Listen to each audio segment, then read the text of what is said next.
resistance of water going in equals the water going out. So this meter cannot move unless there's water actually moving through this meter. And on the bottom of these meters, we have what we call a bottom plate or a freeze plate.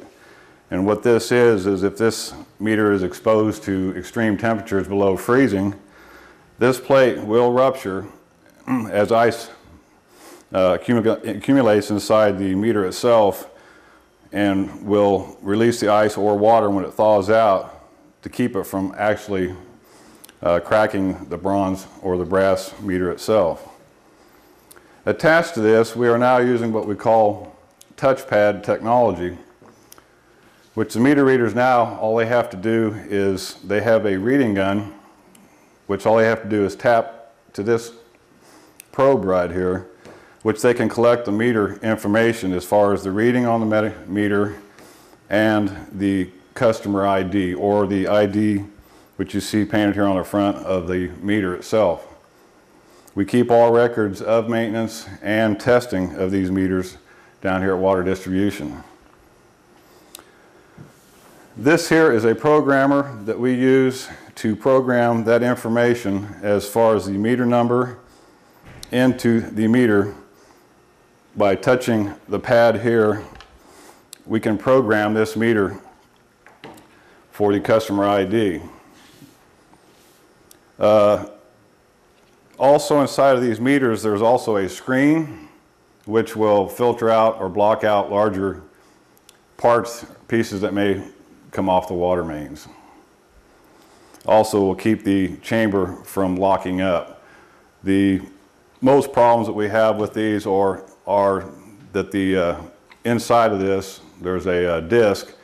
If a particle of rust or whatever gets inside of it, it will lock up, causing no rotation of this magnet, which will not turn the needle on the face of the meter, which we don't usually get an order for a dead meter, which is why we have a service personnel go out and change these meters.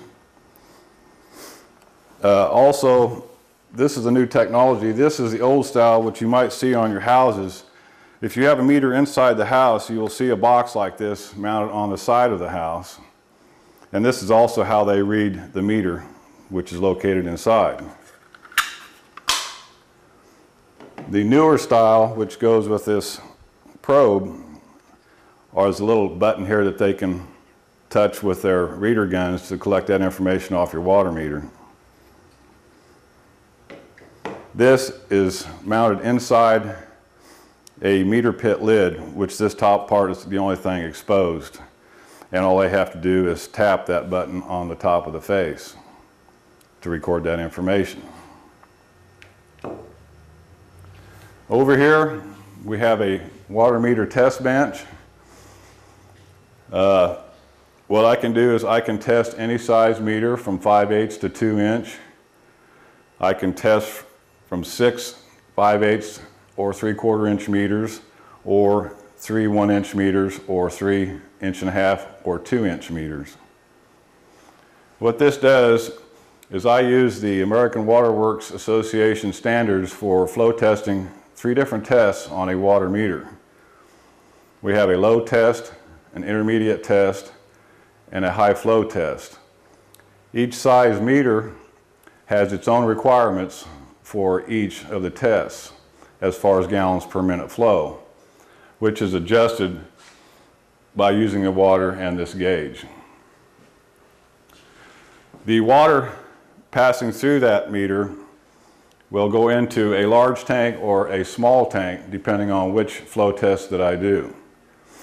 The higher flow test will go into this calibrated tank, and an intermediate and low flow test will go into this smaller tank. This is what we call a 10 cubic foot tank. This is a 1 cubic foot tank.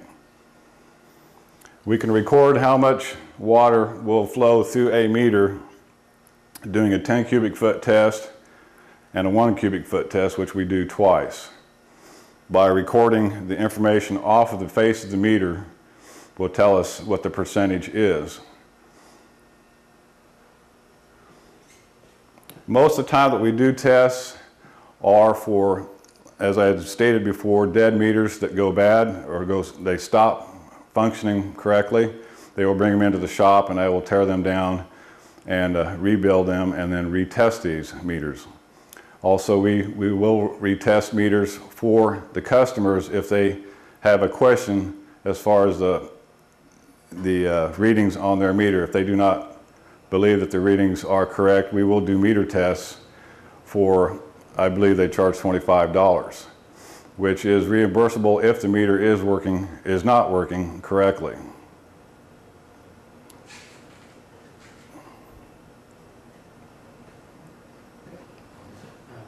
Would it be difficult to do an actual test on it? It might take me a little while. I'd have to fill this thing up with water if you want to wait around. I can just do one test. The whole test takes about an hour. Okay, yeah, no problem. So, another quick question. So you actually have to bring the meter in question into the shop? Right. They pull the meter on the site and they bring that meter in, and we do the test here. And on average, does that happen once a day, a couple times a week? Oh, this is not very often. I would say maybe 3 or 4 times a year that we have a customer that will request a meter test. And how many customers citywide are you guys responsible for? I believe there's 19,000 meters that are signed up for service in the city. Very good.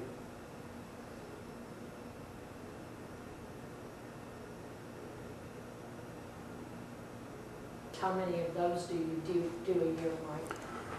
Oh, for a dead meter, I usually do, I would say maybe 10 to 20 a year.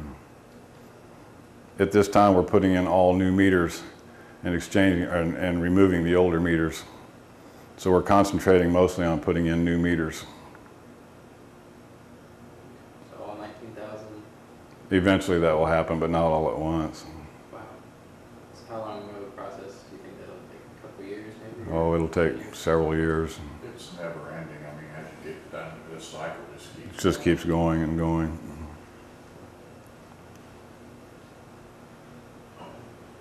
I think in general, we hope to exchange about 1,000 meters a year. Wow.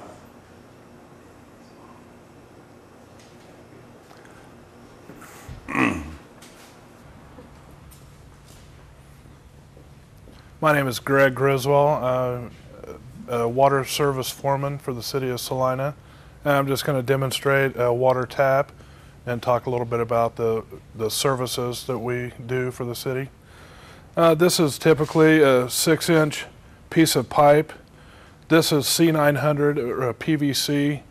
We also have ductile iron water mains and cast iron water mains in service. I'm going to demonstrate how we do a tap. This is for a 1-inch service. It'd be for a home or small business. You guys want to come help me, please? This is a saddle, a 6x1 saddle. It's epoxy coated with stainless